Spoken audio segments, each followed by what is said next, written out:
Kenny Omega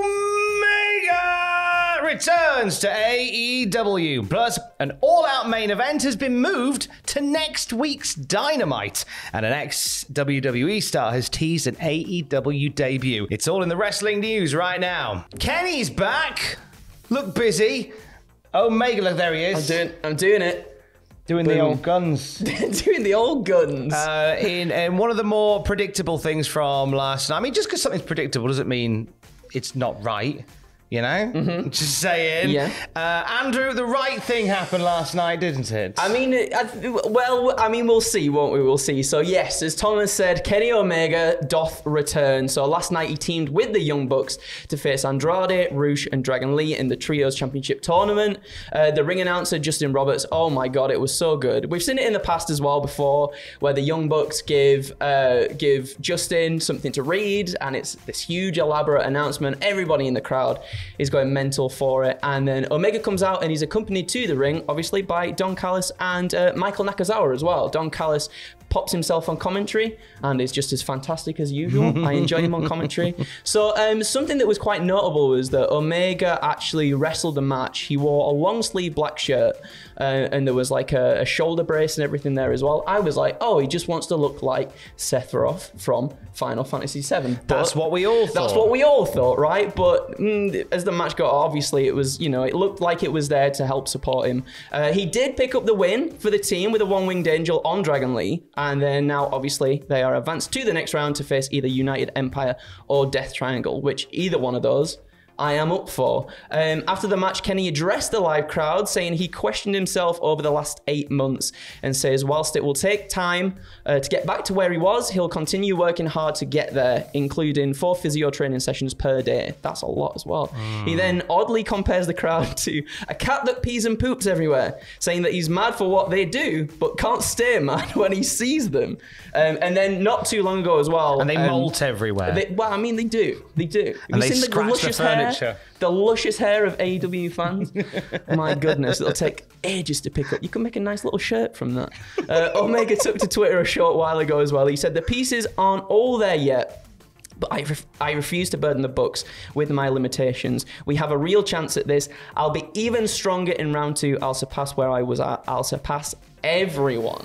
Wow, so this has been quite the journey for Kenny Omega to get back here. Yeah. It was all broken down by Fightful throughout his journey. We haven't seen him since until last night, since Full Gear. And he took time off to nurse multiple injuries. They included things like a shoulder injury, a sports hernia, leg and knee injury, vertigo was something else that he was working with there.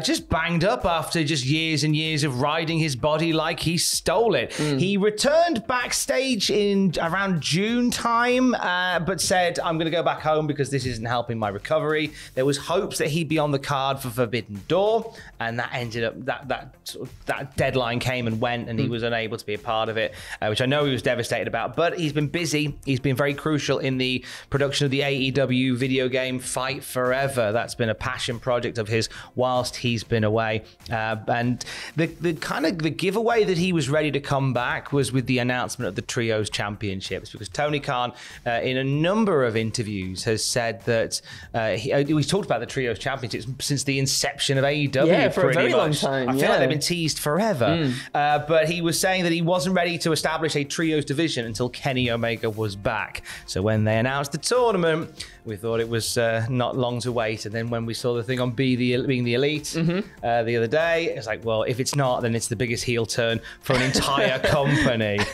Now, in terms of Kenny's presentation, we talked a little bit about this before the cameras went on. Yeah. He no disrespect to the match, once he was performing, it was he was there as of old. But I was quite concerned seeing him when he came out, simply because he had that top on, which I thought was a bit unusual. Yeah. And then obviously the shoulder brace, and he looked tired. He did. I mean, it's been a while. Honest. It's been like 10 months, right, since he's been in the ring. I think obviously taking like that much time off is going to build up a little bit of ring rust for someone, no matter how good you are. And you could see it in some certain things, like some ways when he was like, he sometimes flips out, I think of like the Death Valley Driver, and he maybe doesn't land it properly. And you can see he was annoyed with himself as well. So I think obvious ring rust is there. But like you said, once he got going, I think he got more into a rhythm, which felt like Kenny Omega, as you said, of old too. But I think there's definitely going to be I think they're going to tell a story here as well. Like, I feel like, because I was of the opinion of, oh, that's a shame that he's not quite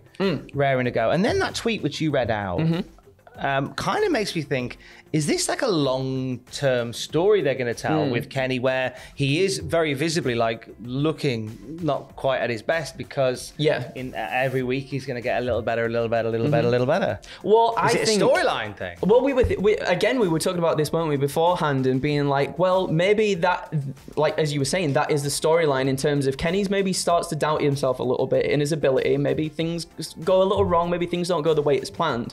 And then when you get the Undisputed Elite back in the fold of things, they can beat the Kenny Omega and the Bucks for the Trios Championships. If they win them, they can beat them, and then Adam Cole can very much be like, look, he's not as good as what he was. Look at this. You're aligning yourself with someone who's not as good as what they once were. You should come back to us, and this, that, and the other. And I think that can lead to the feud between the two teams going forward. We will see if all of this comes to plan.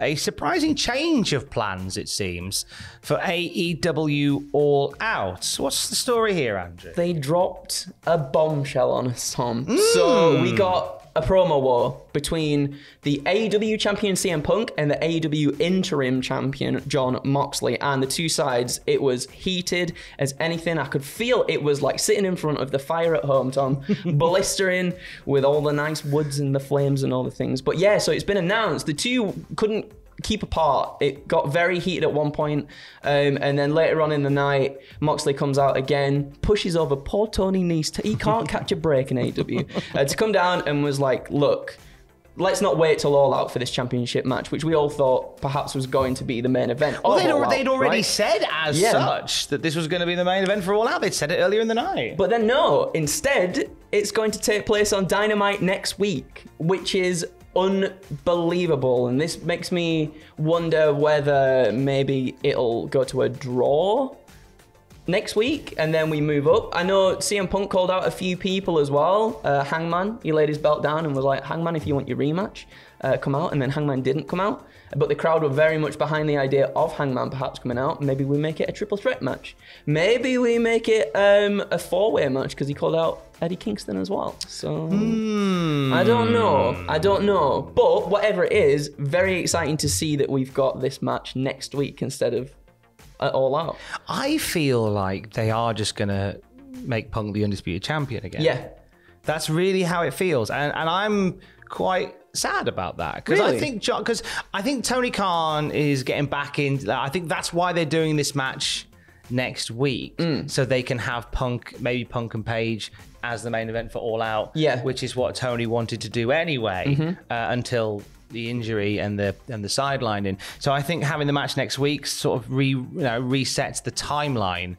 But Moxley's been great in this run. Fantastic. This is pretty better than his first run, I'd say. I think. Well, I think I'd agree with you on that, especially in terms of matches, at least. Anyway, you know, he had a good first run. He had a very good first run, and that's why I think CM Punk is probably going to win. And you know, we heard about the plans to have a Summer of Punk, which unfortunately haven't come to fruition because of the foot injury.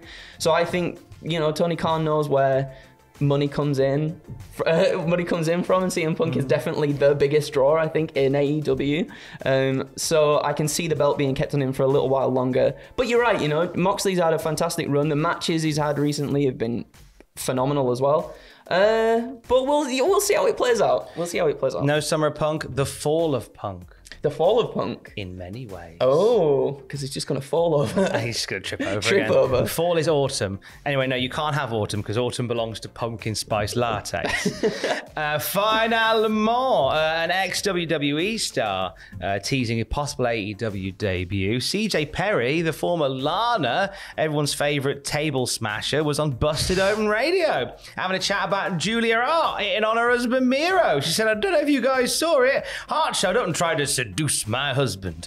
Of course, he said there's only one woman that can touch him, and that's his hot, flexible wife. And that's me. I'm glad she cleared that up. It'd be weird if it wasn't.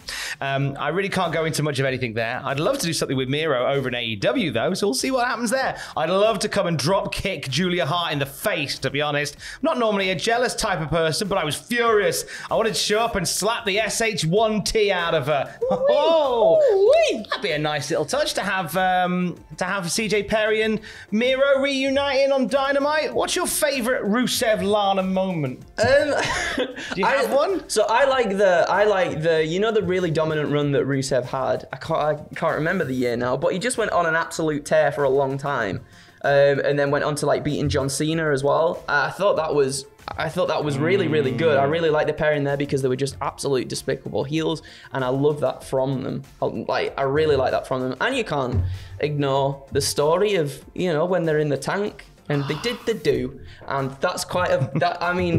The balls on that man, fantastic. I was going to say Rusev, Lana, WrestleMania, tank. Yes. Jobs are good. Say no more. Say no more. We'll have more wrestling news throughout the day at Cultaholic.com. Keys. We'll love you, bye.